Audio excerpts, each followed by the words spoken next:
Morning. We got a very serious watchdog here. She's making sure we don't mess anything up in the greenhouse.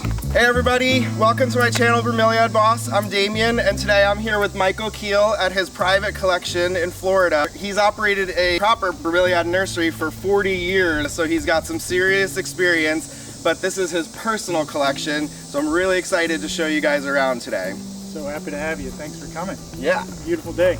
Beautiful day here. We couldn't ask for better weather. This is why we live in Florida, right? Absolutely. Very excited to show you guys around, and we'll get right to it.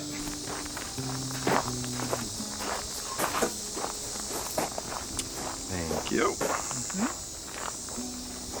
So one of the things that I grow large collection of that I've always fancied are the patterned Vriesias. Oh, I love Vrieseas.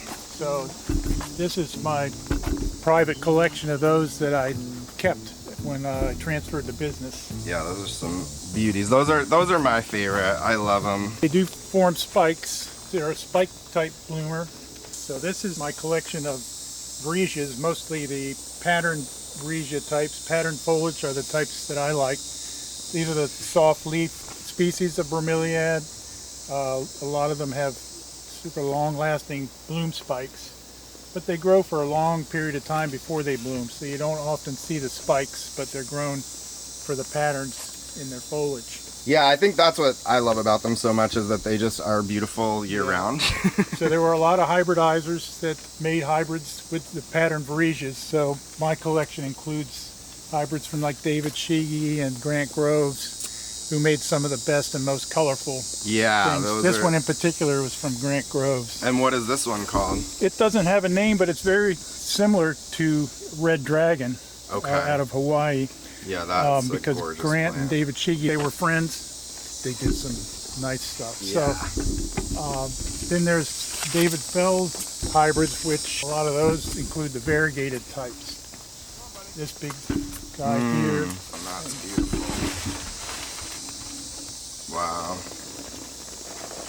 Yeah, this is one of the more newer Vriesea hybrids. There weren't a lot of variegated Vriesea hybrids back in the day, but David Fell started introducing some of these, and now we have several of them in our collection and doing fairly well. So adapting from Hawaii to here, most of them are doing well. Some of them don't. That's good news for us in Florida. It's a little hot for some of the varieties, and they'll suffer a little bit during the summer here in Florida. So they'll get some of the browner leaves on the bottom, drop leaves, but then they are always producing new parts of the rosette, so it's a ongoing process.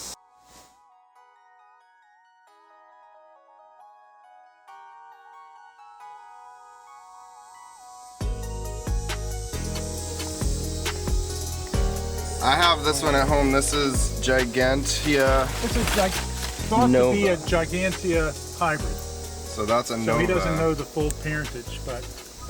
And this is 15 years old, about. Easily, yeah. So a lot of these are many years old, and these are the survivors from the flood we had after Hurricane Ian. So that's part of the story about why I'm retired, is actually transferred the business, the remains of the business, to my employee, David, who you'll meet later.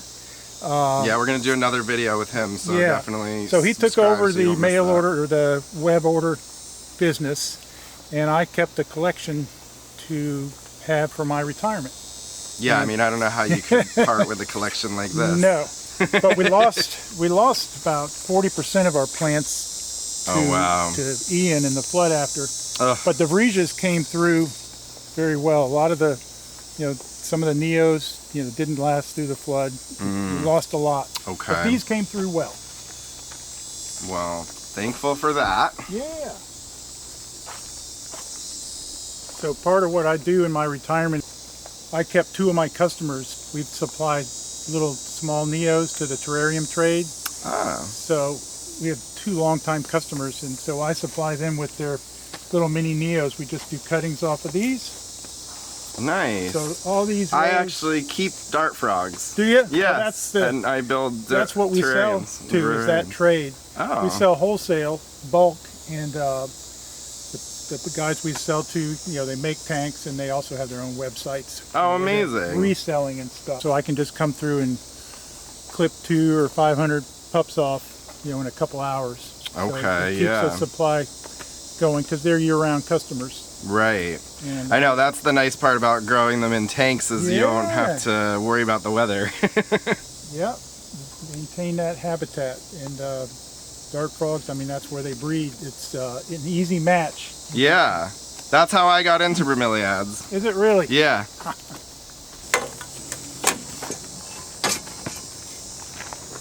Alright.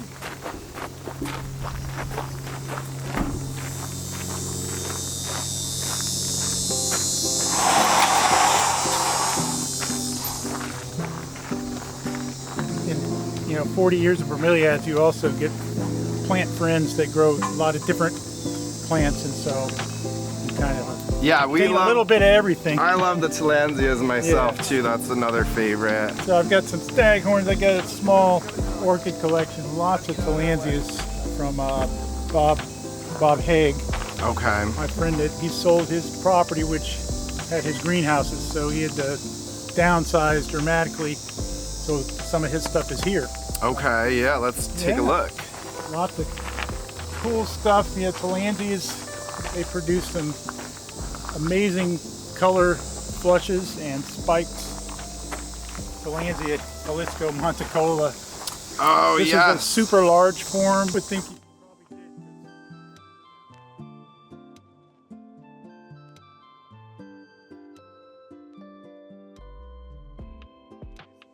you Terrarium here? No. hybrid of Terrarium. Okay. Yeah, but you're right. Terrarium looking, but it's a hybrid of, which is kind of unusual. A Vriesea giant. Nice. Yeah. So Tillandsias were a huge fad for about a decade. You know, like a lot of bromeliads in my 40 years, you see new introductions and then they run a course, you know, go through a phase where Tillandsias were super popular and you couldn't grow enough of them. That's in the decline right now, but as far as web orders and that. But bromeliads, you know, definitely go through cycles. Things go out of favor for a while and then come back in like they were a new introduction. One of the things with the terrarium trade, that's just been on an upward trend, you know, for well over a decade. So that's one of the businesses that's really helped us grow through the years. It works real good. So all these minis are all grown for that specific use, and makes it really easy for us to just come through and cut nice, large, colorful offsets. That's what they like. That's what they breed in, you know. Give their tanks some flair and function. Love that. So, a friend in Hawaii, Lisa Venzant, who's a long-time hybridizer. Yes, Marty's mentioned her This as well. area is all her stuff, and a couple of the rows next door were also. So I have probably the most complete collection of her plants, because she didn't export a lot out of Hawaii because they weren't a big certified nursery. So she just dealt with me as far as sending plants to the States. Okay. So I ended up with just about her entire collection as she would develop new that's hybrids. awesome. So, yeah, she's loved color too. oh, color, it's amazing. And then, I mean, crazy looking things, heavily banded Neo-Tempest. Oh, beautiful, yeah. And then, you know, just everything imaginable. She's dabbled in it. That is Black Lagoon. Okay. And it gets about 3 times that size. It really fills out. These are all bench grown. They're crowded, so they don't get as big as they could. But she also started doing variegated hybrids like Skotak. You know, did tons of variegated hybrids. So she developed a lot of her own. Blood Moon is a fantastic Neo. Just gets so much color on the variegated leaves. And nice soft little subtle color on this guy, Neo Neptune. Pretty. All these are Lisa Venzant. Yeah, that's a Tillandsia intermedia, and I can say that that's probably at least 20 years old. That plant, and it blooms minimum. And it trails, and it blooms and it trails. Yeah, it's a really interesting one. I love that. Super cool plant. Definitely a slow grower. So many years there. Yeah, sure. that's a long time specimen. Very cool. Look at this Tillandsia here. This is giant. The spikes on that are wild. That's a species that's bloomed this year. Those have been up for months and months already. Tillandsia copenensis. Okay. One of the giant Tillandsias, obviously. Yeah, But very cool. These greenhouse grown are this big out in, you know, in the tree or something. They'd be filling out much bigger. Yeah. Those what I like is the red fasciculata types. These are Yeah, that's a really favorite. nice plant.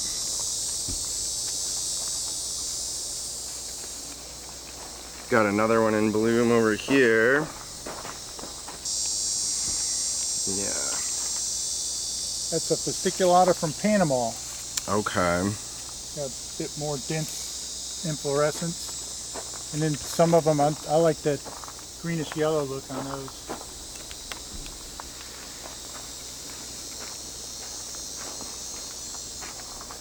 And then Tillandsias you can mount on wood too. Obviously all these plants are epiphytic, so they can all be mounted. Mount on wood, but cork, that's a nice little piece there.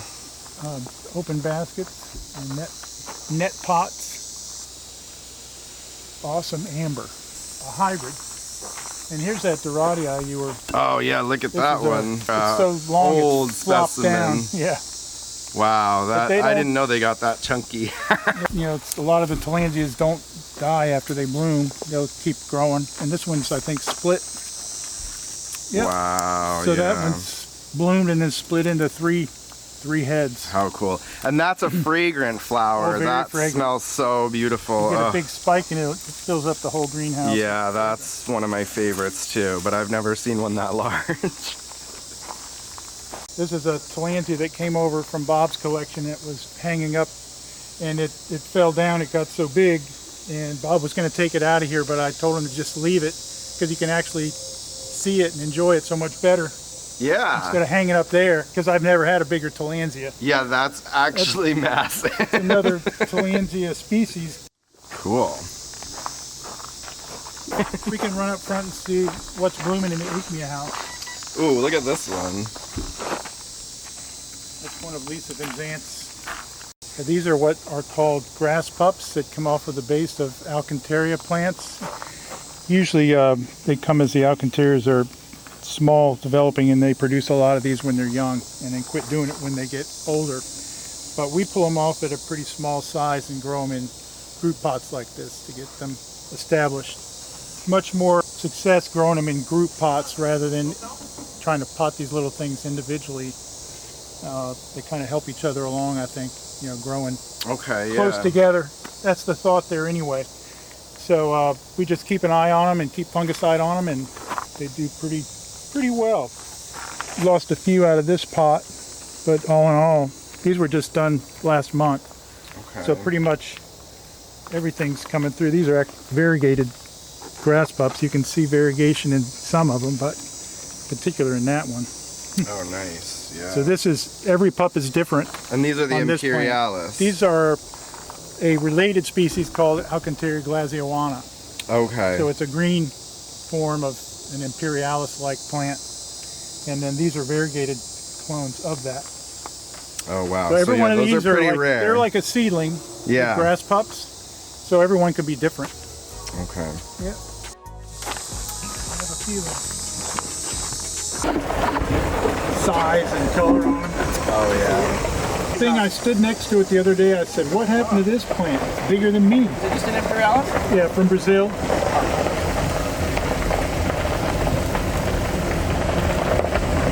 Brasiliana, this thing has been blooming since early this year, and the flowers keep coming. All right, so here we are at another greenhouse. Yes, this is where most of my Aechmea collection is, and odds and ends, Cryptanthus, and many different species, aside from Neos that I grow the most of. So, a lot more things that should be in bloom in here. including some Pitcairnias right in front.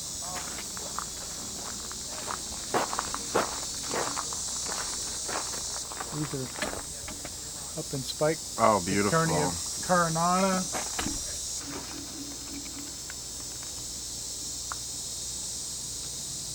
We grow these in community pots rather than individuals, so they fill out. You know, over time they expand out. This is unfortunately just starting to bloom, but this is Pitcairnia rubernigrifolia. Clumps like this, you get 6, 8, 10 blooms at one time. That's when they look their best. Okay. But the flowers, when they open, are pure blacks, unlike any other flower. Many different odds and ends in here. I grow some of my Hectia Sonata species. And this is most of my Aechmeas. When I downsized the collection, basically what I did is I went through the entire collection. We had 18 shade houses when we were in business, and so as part of my retirement I downsized to 4 greenhouses from that. So I basically went through and took 2 of each plant type, and just did it systematically through each greenhouse at the old nursery, and built this little collection, and it turned out to be way more plants. Yeah, this is a little collection, just a little one. It's a little bit of a large retirement collection. So, but this is a really unique. Yeah, look at the flower on that. Aechmea Tillandsia, and then we grew the plant from seed because it goes from, this is in its blooming stage where these are the flowers, to this is a past bloom where it's produced, it self-seeds. So these are all viable seeds, and it makes plenty of them. Every generation is just one of the few plants that does that. So few bromeliads do it that easily. But we had seedlings that produced variegation, so we've actually perfected this. This was, the species is just plain green on the foliage, and then we developed this variegated one. So we can develop it and then name it if we want to give it a that's species beautiful cultivar name. Love that. So I love how you get the orange flower and then it turns blue, so you kind of get this whole... Yeah, when they start to go, when it's midway through the process, it's really cool because it still has color, and then these berries start... This is way old. Yeah. So there is a whole process that you get to watch of the color change. Yeah, that's cool. It's an old commercial Aechmea hybrid, that variegated Spineless called Frederique. Not a real fast plant, so growing for a lot of years before you get a bloom. And like, there's a Aechmea black ice. Oh, that's pretty. Looking its best. Oh yeah. And then that blooms with a typical orange-red Chantini type bloom. Yeah. Most of the blooms on those are pretty similar, even though the foliage varies a lot.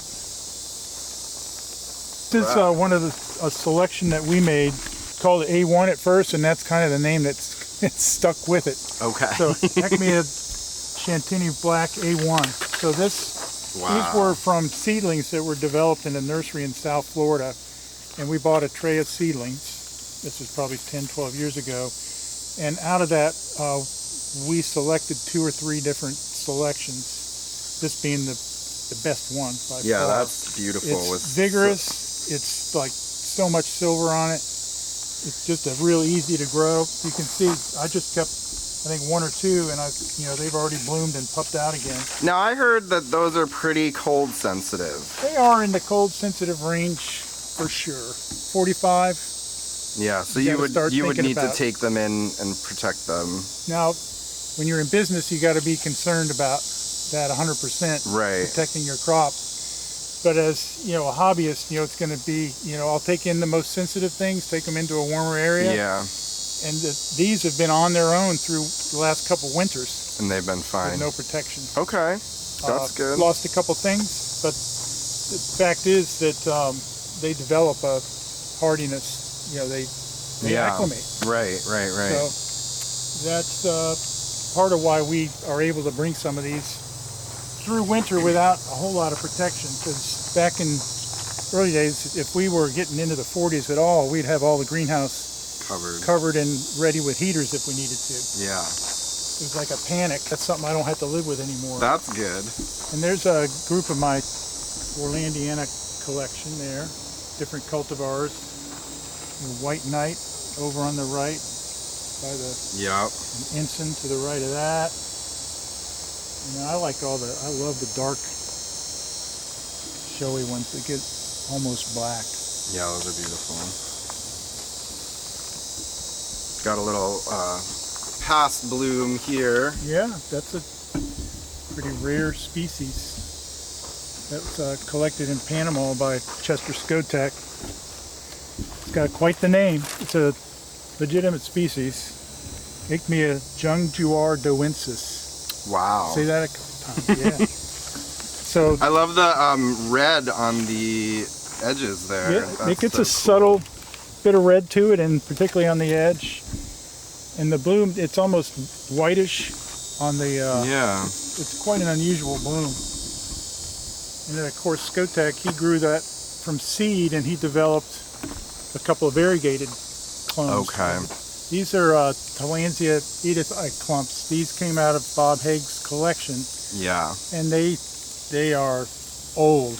Yeah, those Very are really old. beautiful. There's a wall full of them I'm extremely jealous of and that. he just I'm not was, gonna lie. he was never willing to sell them. They were so nice. You know. Yeah, I'm very jealous right now. So now I keep them for them. Look at how beautiful. They don't, you know, out of all this, we're just getting a couple of blooms, but it has that red cone that comes out with red flowers. It's a pretty amazing plant, but just one cone out of the middle is it when it does bloom. Right. But it's just a showy plant. I love the way it clumps, but yeah, you gotta have patience with some of these Tillandsias. There's no shortcut. To get to this point, it's sure a lot of patience.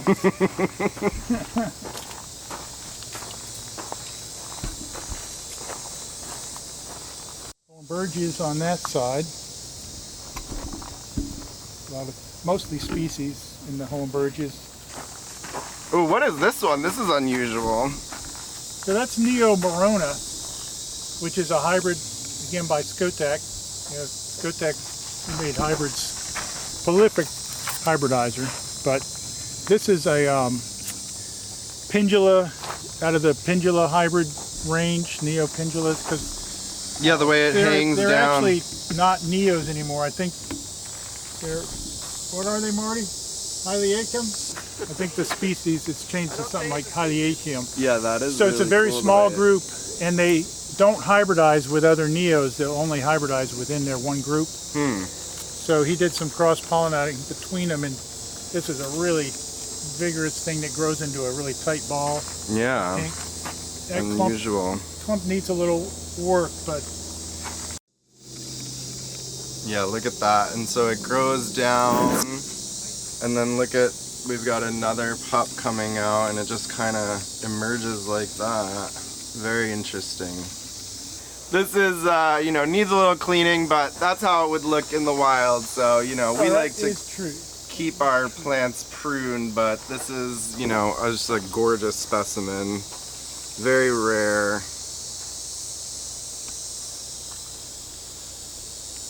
This is a beautiful Chantinia. Spineless. Oh, wow. So these were developed by a nursery, Alan Herndon, I believe is his name.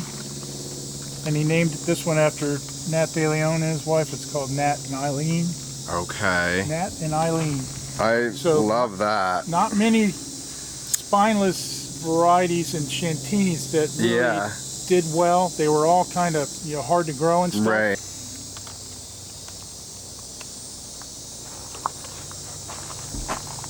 Guys, this is just incredible. So many beautiful plants. There's a real mixed bag in here. I've even got some Alcantareas that I grew from little grass. These are all going to be, so they got to find a new home. They're all getting way too big to be on the bench. A lot of my specimen baskets and mounts that I had from the other nursery, those all ended up in here. Yeah, beautiful. These are quite old Canistrum sidelianum hybrid. Okay. And that's a Burt hybrid right there. This one. Yeah, Burt cross Coryarugii, which is a Lisa Venzant hybrid. Love a good specimen.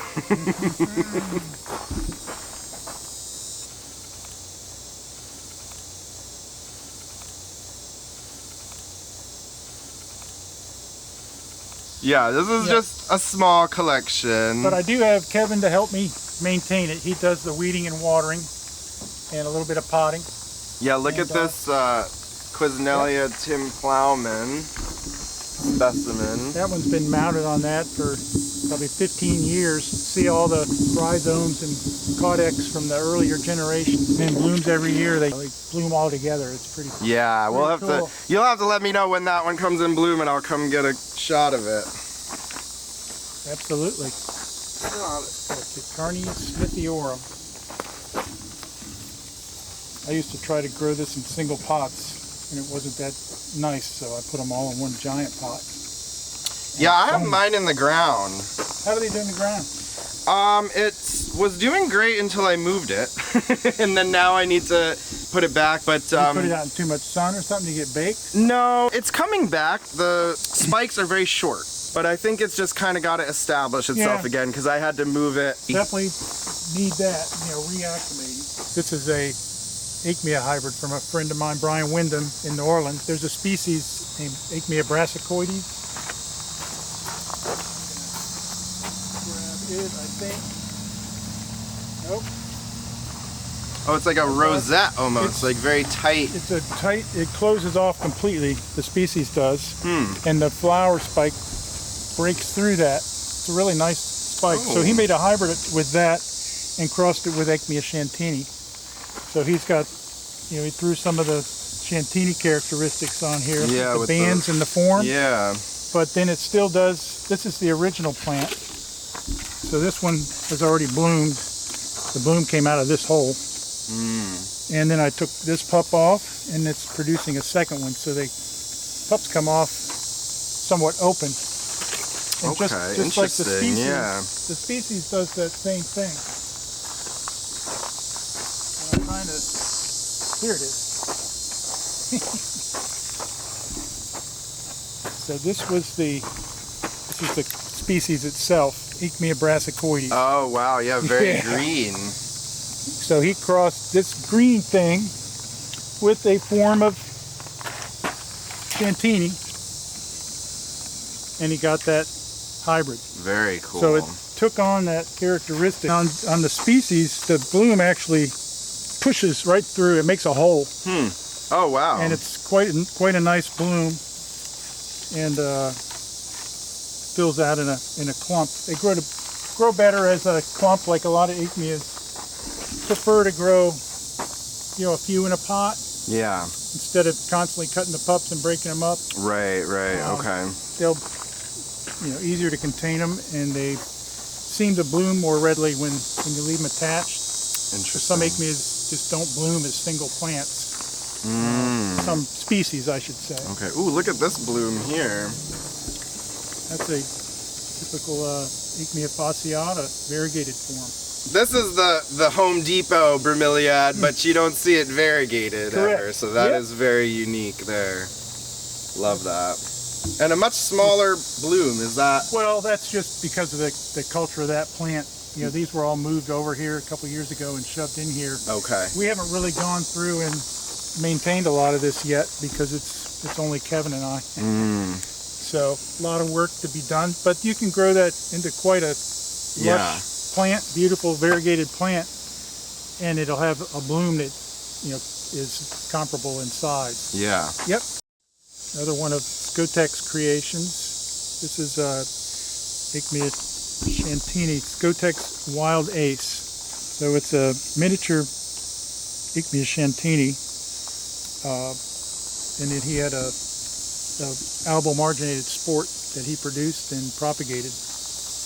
What is a sport? Very true. A sport is a vegetative mutation. It's a variant coming off of one plant that comes off in a different fashion.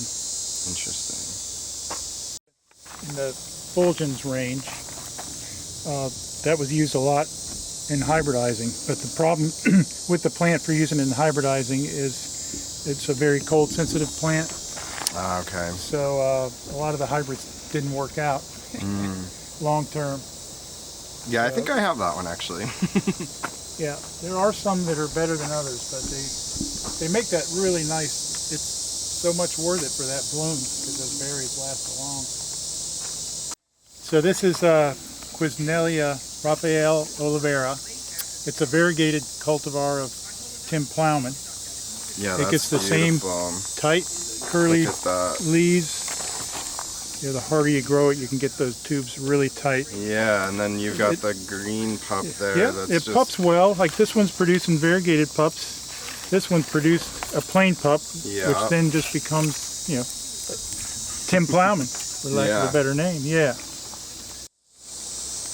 So this is Neoregelia passiflora large form, insanely large specimen.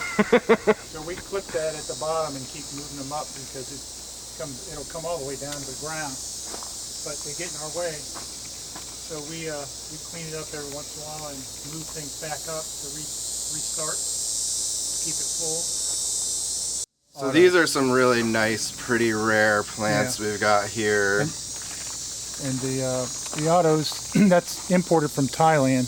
Okay. It grew and it's pupped once, bloomed once and pupped. It's not been as easy to get looking nice as Roberto Miniscal and Black Zombie. It doesn't have the nice form yet. That's Roberto Miniscal. This is what was that? This Frappuccino album marginated. Yeah, that's crazy. Oh my gosh. Very cool. Rare. Extremely We're lucky to have that. Yeah. And these are the variegated blue tangos, Blue Dream. Okay, yes. I've not puffed off of that. I haven't seen the variegated version of that. This is a small specimen. What is that one? This is Widrockia gigantea, also known as Canistrum leopardinum. Yeah, that's really cool. This is just tiny compared to what it becomes. You know, 4 or 5 feet across. Oh, wow. The bloom is like a purple plate down in the middle of the plant. Okay. So I will show you what a real one looks like. Oh, look at Pearl hanging out under the bench there. Hey!